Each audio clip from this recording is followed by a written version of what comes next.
নমস্কার, খুশবু কিচেনে আপনাদেরকে স্বাগত। আজ আমরা একটা রেসিপি নিয়ে হাজির হয়েছি। রেসিপিটা হলো দোকানের মতোই নুন ঝাল আচার। এটা খেতে ঠিক দোকানের মতোই, আর এটা বানানো খুবই সহজ। তো চলুন আমি উপকরণ কী কী নিয়েছি সেটা বলে দিচ্ছি। তো আমি নিয়েছি এখানে 4টে আম। আপনারা চাইলে নিজের পরিমাণ মতো আম নিতে পারেন। আমগুলোকে আমি এরকমভাবে কেটে নিয়েছি। দিয়ে দিচ্ছি নুন। নুনটা কিন্তু একটু বেশি ব্যবহার হবে।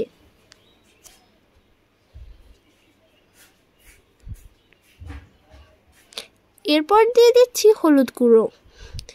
এটা ভালোভাবে হাতে করে মাখিয়ে নেব। এরপর এটাকে রোদে দিয়ে দেবো। আমি এটাকে 4-5 ঘন্টা রেখেছিলাম। আপনারা চাইলে একদিনও রাখতে পারেন। একদিন রাখলে বেশি এটা সুন্দর হবে।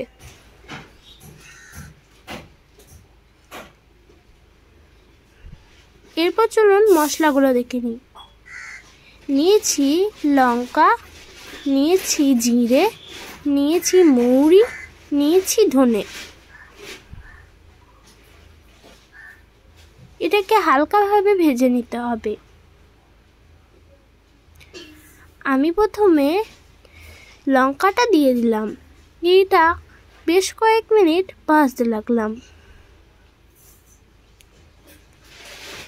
এরপরে দিয়ে দিচ্ছি ধনে,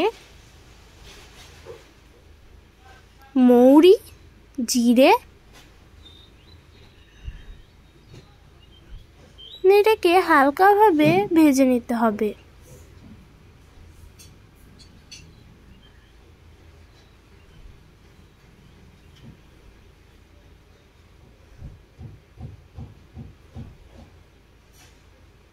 এরপর আমি একটা মিক্সিং গ্রাইন্ডারে এই মশলাগুলোকে দিয়ে দিচ্ছি। তো চলুন এটাকে গ্রাইন্ড করে নিই। আমার গ্রাইন্ড করা হয়ে গেছে।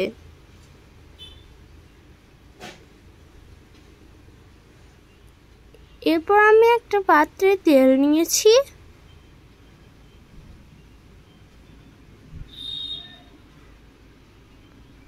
দিয়ে দিচ্ছি 5 ফোড়ন।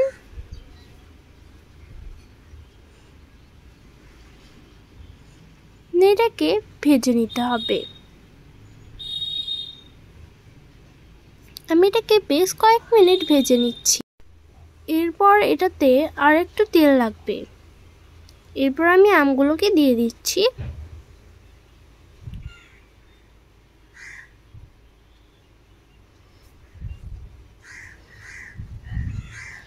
এরপর আমি এটাকে হালকাভাবে নেড়ে দেব।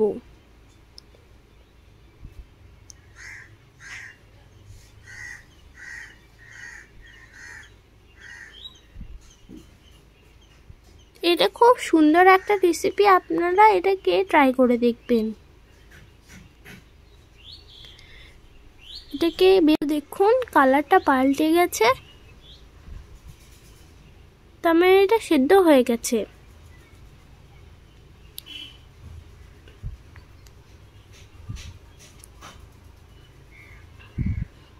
এরপর আমি গ্রাইন্ড মশলাগুলোকে দিয়ে দিচ্ছি। এটাকে নেড়ে নেব। এরপর আমি একটা কাচের জার নিয়েছি।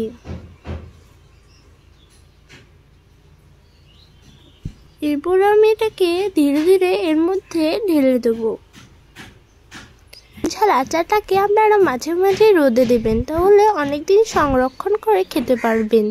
তো দেখুন এটা রেডি হয়ে গেছে। আজকের মতো বিদায় নিচ্ছি। ভালো থাকবেন, সুস্থ থাকবেন, আর পরের ভিডিওটার জন্য অপেক্ষা করবেন। আর লাইক, কমেন্ট, সাবস্ক্রাইব করতে ভুলবেন না।